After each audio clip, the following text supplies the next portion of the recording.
आता सकाळी सकाळीच मी एक महत्त्वाचं काम हाती घेतलं होतं, ती म्हणजे बट्ट्याचं पीठ दळून आणण्याचं काम. त्याच्यासाठी सगळे धान्य एकत्र करून घेतले आणि मी माझ्या बाकीच्या कामाला लागले. टेरेसवरती गेले कारण की मला शेंगदाणे वाळवायचे होते. आता हे शेंगदाणे बरेच दिवस झाले आणले होते, पण ते जास्त दिवस टिकण्यासाठी त्याला थोडंसं ऊन देखील द्यावं लागेल. त्याच्यामुळे हे टेरेसवरती थोडा वेळ ठेवले. येताना कपडे देखील घेऊन आले. आता खाली आले आणि छानपैकी जेवण केलं आणि मस्तपैकी एक झोप घेतली. आता संध्याकाळच्या वेळी जेव्हा स्वयंपाक करायचा होता त्यावेळेस लक्षात आलं की आपल्याकडे कढीपत्ताच नाही आहे. तो आणायला बाहेर गेले आणि हा सनसेटचा व्ह्यूच पाहत बसले. त्याच्यामुळे पटकन आतमध्ये आले. इकडे माझ्या एका साईडला बट्ट्या तळायचं चालू होतं, दुसऱ्या साईडला वरण फोडणी टाकायची तयारी मी करून घेतली होती. आता वरण फोडणी टाकण्यासाठी मी कढईमध्ये तेल टाकलं, त्याच्यामध्ये जिरं, मोहरी, कढीपत्ता, अद्रक लसूणची पेस्ट, लाल मिरची टाकली.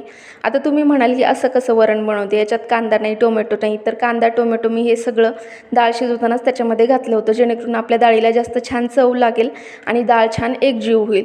आता साईड बाय साईड मी भांडे देखील घासून ठेवत होते, कारण की एकदाच भांडे पडले तर आपल्याला खूप जास्त कंटाळा येतो. तोपर्यंत वरण देखील छान उकळलं, त्याच्यात कोथिंबीर टाकली. आता आपल्या बट्ट्या इतक्या सुंदर झालेल्या, त्या हात लावल्या तरी फुटत होत्या आणि अत्यंत खुसखुशीत अशा ह्या बट्ट्या झाल्या होत्या. तर माझा सगळा स्वयंपाक वगैरे करून झाला, किचन ओटा आवरला आणि मस्तपैकी थोडंसं रिलॅक्स बसावं म्हटलं. आता रिलॅक्स कसलं, माझी आज आहे नाईट शिफ्ट. थोडा वेळ बसते की नाही, टी व्ही पाहते, तोपर्यंत माझा ड्युटीला जायचा वेळ झाला. तर तुम्हाला असे व्हिडिओ पाहायला आवडत असतील तर चॅनलला सबस्क्राईब करा. चला भेटूया नेक्स्ट व्लॉगमध्ये, तोपर्यंत बाय.